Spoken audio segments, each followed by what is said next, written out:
Is boycotting an effective method of protest in the 21st century? That's what we're going to talk about today.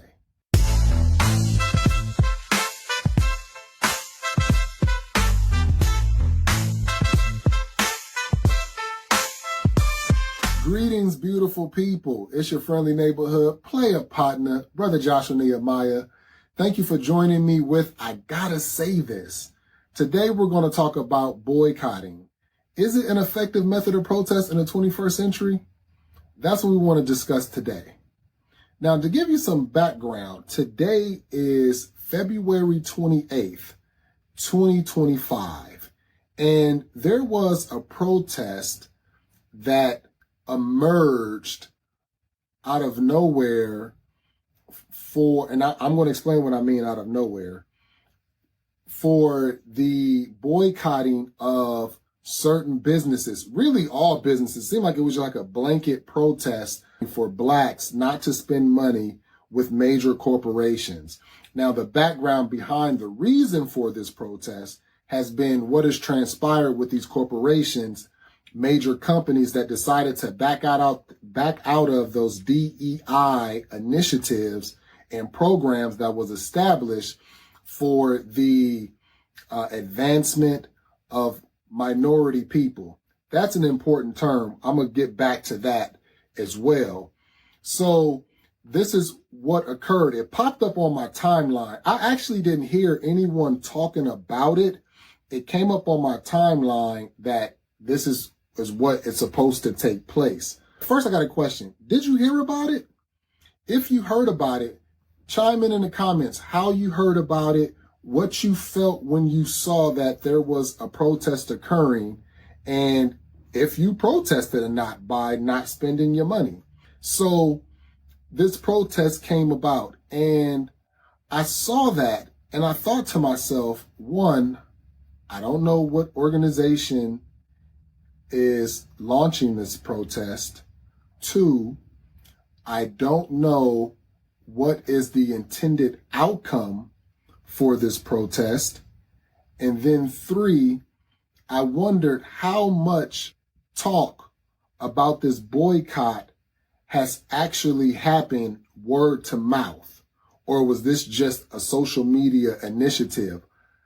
If you know what group initiated it, please let me know, because I did look for it, and even the post that I saw online, it had no stamp, no one taking credit for organizing this. That's really tremendously critical when conducting a protest or a boycott. And so I wondered, is this an effective method to use in the 21st century? Now, anything that we can do that will impact the bottom line for any organization, any corporation, any nonprofit, any business, and their bottom line is revenue, anything that we can do to affect their revenue, it is effective. Anything that we can do to cause them to re-examine policies, practices, it's hit them in the pockets. That will cause a lot of changes. The reason why these companies decided to renege on their DEI policies is because they don't care about people. They don't care about people. They care about their business relationships. They care about lobbying. They care about keeping in contact with those who are in control of the power structure. And so they blow whichever way that wind blows. And that's what we're experiencing right now. When this new person came into office, they decided to scrap what they implemented under the former presidency. So that's something that we really ought to pay attention to. These companies have no morals. They have no values. No morals, no values. And so when we look at our patronage of these businesses, we have to be cognitive of how much they only value money. And that lets us know how powerful our dollar is and the effectiveness a boycott can have if there is an intended outcome. See, one of the components of the Montgomery bus boycott was the freedom for Black people to ride the bus and sit wherever they wanted to sit. This was the intention behind the boycott. And in addition to that, it was organized by a group, I think it was called the Montgomery Improvement Alliance or something like that. It was organized by this group. They met at a church, and you had all these Black people of different denominations that decided that we need to work together despite our denominational differences for the advancement of our people, because it don't matter what denomination we are. What matters is that it's just happening to Black people. So we need to do something for us. And this boycott was structured. It was organized. And then once it was organized, there was a coalition, if you will, that went out to the communities to inform the people, this is what we're doing. We're boycotting. Now, not only are we boycotting, because how are people going to get to work? So we're boycotting, but these are the methods of transportation that we have implemented to still make sure you can get to where you need to get to. Now, doing this, the community was already close-knit. There was an existence of cohesiveness because of the oppression suffered by the white government and white civilians, that was the hatred that was demonstrated by them towards Black people. And not all white people, let me just be very clear about that. That has to be said. But the majority of them, okay? We talking the majority of them. I say maybe out of 100, 3, okay? Maybe 3. So anyway, you had this cohesion that was already existing, but then galvanizing in this way only brought about more brotherhood and togetherness. And so you had an organized effort with an intended outcome. And then when we're saying we're boycotting, we're not taking a bus, but guess what? We carpooling. We'll still get you there. With this boycott, I didn't see it being effective because I didn't read, and a lot of different posts came across my timeline, and I asked people, did they hear about it? And some people did. They saw it on IG or on some type of social, but they didn't hear about it. So that's really interesting to me. So when it was said to boycott, there was no alternative offered to say, hey, don't buy anywhere except for Black businesses. There was no, hey, today we're only supporting Black businesses. So we're not buying at any major retailer. Get what you need to get. Google, look for a Black business. And we're not talking minority owned. Let me say this now. So the idea of minority owned, we've been bamboozled. I'm gonna use that word. We got messed up with that word, Black people. This idea of being a minority, and I'm not even talking about just numbers. I'm talking about what that term means politically. We should have allowed it to remain clear in language, whether it was going to be identified as Black people or African American people, whatever the language that was required for the implementation of certain policies, it should have been specifically designated for Black people. Because this term minority is a catch-all term for Black people, minorities. And so everybody else comes in under this minority umbrella. And would you know that when that term is used in this catch-all where all these other people groups get involved and are given rights and privileges because of the disadvantages that's been experienced, it's always Black people that's paraded for the rights.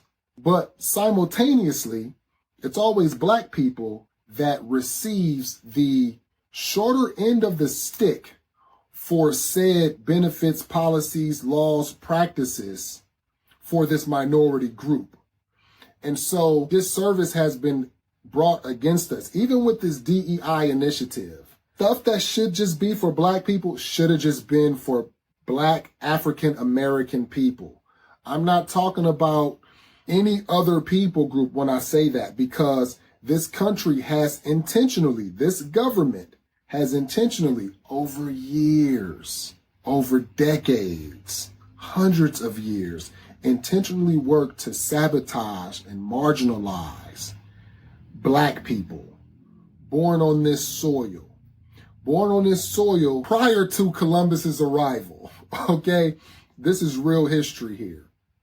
So that those terms caught us at a disadvantage. So we shouldn't be looking at things to say the alternative is buy at a minority business when we're boycotting these major corporations. It should be buy at a Black business. All this month of February, we should have just been encouraging buying Black, shopping Black, going to Black businesses. That really should have been the encouragement. And now I'm like, I got to get on this gold mic more and be a part of that, because I feel that there has to be some voice crying in the wilderness for these things. And if it got to be me, if I got to do like Frank Sinatra says, don't be afraid to play the clown, then we got to do what we got to do to get the message out there. Just like the Apostle Paul says, if it make me a fool, if I look like a fool to preach the gospel of Jesus Christ, then I'm going to look like a fool. And if it make me look like a fool to say, to go tell it on a mountain, over the hills and everywhere, to shop Black, to support Black people, for Black people to treat Black people special, then I'm going to look like a fool doing it. So this boycott that took place, I didn't see this as effective. Now, my question to you is, did you boycott? Why? What happened in your heart to make you say, I'm going to participate in this. I'm not shopping. I'm not buying anything. And what happened in your heart to make you say, nah, I'm about to go right on Amazon right now. I'm pulling up to Costco, even though I just read this post. What were the things that happened with you as an individual to make you participate or cause you to not participate? And if you happen to be of any other nationality listening to this podcast, watching this video, did you see anything about a boycott on your social media, or did you hear anything about a boycott taking place on February 28th, 2025? I think that's really important, just to, because these algorithms, they're going to show you certain things to examine that. So I don't think boycotting without an organization, this is what I want to talk about. There has to be a group that organizes, because in order to make the progress we intend to make, there must be organization, because organization leads to unification. When we gather around and establish our collective values, our intended outcomes, and our methods for achieving those outcomes, then we're not only organized, we're not only unified around that, then we can mobilize. Now we know what steps we're going to take. And we have the recognition that if something were to occur to cause us to make a shift, we know who to look to. We don't know what group launched this protest of boycotting. There was no voice behind it. And then another thing, in the time of celebrity, in the time of social influence, in the 60s and the late 50s, they didn't have social media like this. So information was sent via telegrams, protesting through leaflets, or sharing messages through leaflets, word of mouth, knocking on doors. And they were able to galvanize large groups of people. Nowadays, we don't have to do all of that. But I noticed that people will follow someone that has influence on social. Our movements will gain a lot more traction. Anything that we're considered doing, that we're doing for the advancement of our people, for the protection of our people, for the demarginalization of our people, it will be extremely powerful and establish some cohesiveness if we had those who are looked up to promoting what the agenda is, what the objective is, what the outcome we desire is. That would be extremely powerful and useful. So is boycotting an effective method of protest in the 21st century? Always. But there has to be organization. There has to be unification. There has to be mobilization. Without cohesiveness, without galvanizing a group to lead out and then even spreading that thing word of mouth, without an organizing body, it won't be that effective, because what are we protesting for? What outcomes are we looking to have? And so this ought to be the intention. Now, granted, I didn't go and buy anything today. I didn't. I was like, no, I'm not going to do it. I'm not going to do it. And I'll tell you why I decided not to do it. Because I'm about to get involved. I just said, you know what, part of me getting involved is me doing this podcast. I've been involved in community events. I've done a few myself, both here in Atlanta and in Orlando, and done services in LA, Compton, South Central, Benton Harbor, Michigan, different places. But now I've decided I'm gonna do this too. I'm gonna add this to it, and think that getting involved in this way is part of what I wanted to I want to make a contribution. I want to see Black people organize, unify, and mobilize. And that's what this is about. So the next time when we have a protest, it won't just be for a day. It will be for a week. And when it's for a week, it will be not only a week not shopping somewhere, but it will be a week of having alternatives, of saying, these are the Black businesses that offer those same products. We want you to shop with them. And there would be a group that says, this is where you get all your news and your information from. So thank you for tuning in. Let me know your thoughts and how you think we ought to proceed, or what you think best methods are, in the comments. I'm interested in hearing what you have to say, because this is a conversation. It's a dialogue. It's not one way. And I'll respond to the comments.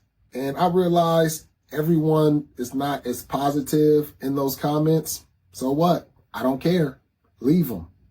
You know what I'm saying? Leave them. Say what you got to say. Get it off your chest. But I want you to be blessed, though, no matter what. So thank you for giving me your time, tuning in. Hit that subscribe button. Come with me on this journey. Let's see what happens. You know, God is doing a new thing. Let's see what uncovers as we walk together for the blessings of people, Black people, oppressed people, people who have voices that has been silenced through fear, that we can be a voice for. So blessings of peace, love, and progress to you and your family in the name of the Most High God. I'm your brother, Joshua Nehemiah. Thank you for tuning in. Peace.